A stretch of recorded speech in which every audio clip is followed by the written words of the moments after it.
Gauteng, Limpopo and the Western Cape are expected to table their 2024-2025 provincial budgets this week, and that's after Finance Minister Enoch Godongwana presented the national budget speech in Parliament last month. Allocations to provinces have been slashed in line with government's budget consolidation plans in order to reduce debt. Now, this has put provinces under financial constraint, with many considering new ways to raise revenue. Gauteng Finance MEC Mamabolo and Limpopo Treasury MEC Seaparo Sekoati will table their provincial budgets today, while Western Cape Finance MEC Mireille Wenger will present her budget speech on Thursday. Medium-term budget policy statement in the provincial legislature late last year, Gauteng's total budget increased by 4.6 billion rand from 163.5 billion rand allocation in March. Based on its size and financial muscle, Gauteng drives a budget that supports the metros, some of which are deemed unstable and have seen a decline in their revenue collection. Yes, there will be health issues that must go in, or the social package, as we always see from the Minister of Finance, but there must also be a budget to support the aspects, institutional aspects, which are not working out well. And I think the last one, if I sneak in, is how does Gauteng also budget for growth? Because that is something which we've been posing from the national point of view to the Minister of Finance to say, how are you budgeting for growth?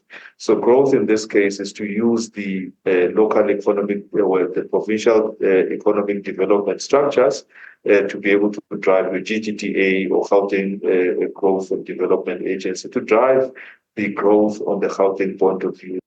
Last year, Gauteng Finance MEC Mamabolo said the province was working on a plan to settle the 12.9 billion rand e-toll debt and was due to submit a proposal to the national government in December.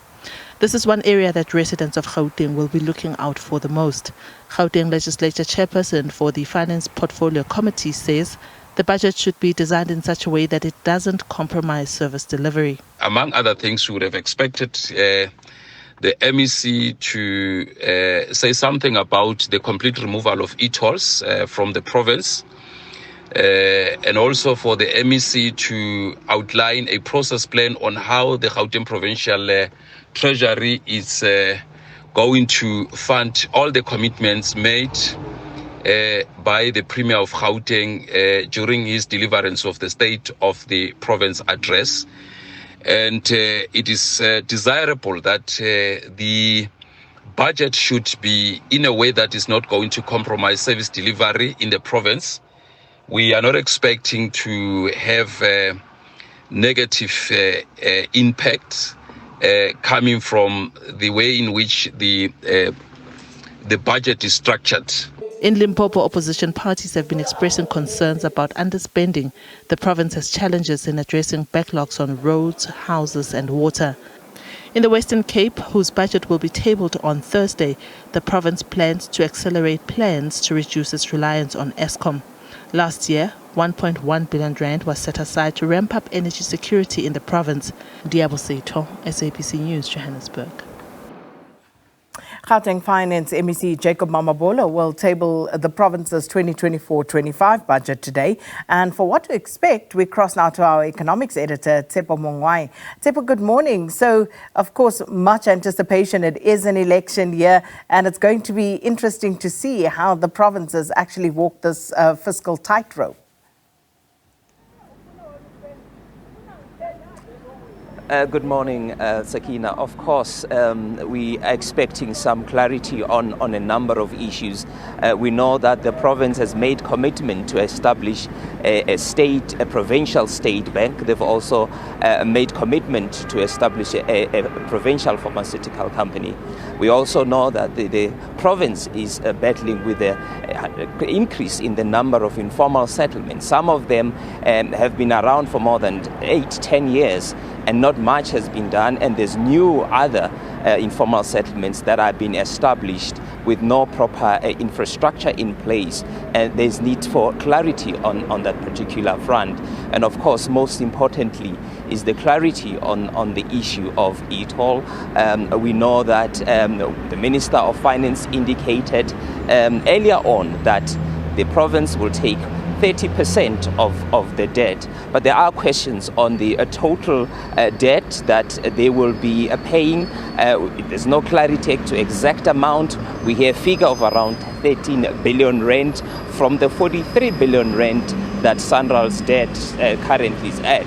So there's a need for more clarity in terms of how are they going to raise that particular revenue.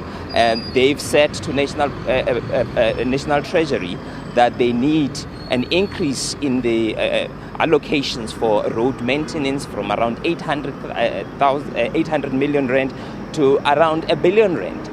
So that they can meet some of their obligations. They also indicated that they will also be increasing the car license, looking at car licensing and capitalizing on that so that they can increase some of the revenue to meet these obligations. And of course, Sakina, Limpopo also will be tabling their provincial budget this morning at 10 o'clock. We know that Limpopo is largely rural, and obviously, unlike Gauteng, they don't have the luxuries in terms of avenues to raise their own revenue. They rely heavily on what they are allocated from the fiscus. And of course, like all other provinces, they are battling with some of the budget consolidation measures that are currently in place that requires a little bit of thinking out of the box. Limpopo, almost 50% of their allocations is allocated towards education, simply because they've got a large number of schools that are not paying school fees. They have a huge program of feeding schemes that they have to allocate for, and also they also have looking at measures to increase doctors, because there's a serious shortage in the province when it comes to doctors. On Thursday, Western Cape will also table their budget, where we expect that they will talk about some of the measures of increasing their ensuring that they are less reliant on Eskom. So it's going to be an interesting one, and of course, going into the next week, many other provinces will be presenting their budgets. We'll hear more about their plans and how they're going to maneuver in this very difficult situation. You'll remember that province, they don't have a lot of ability to raise their own revenue.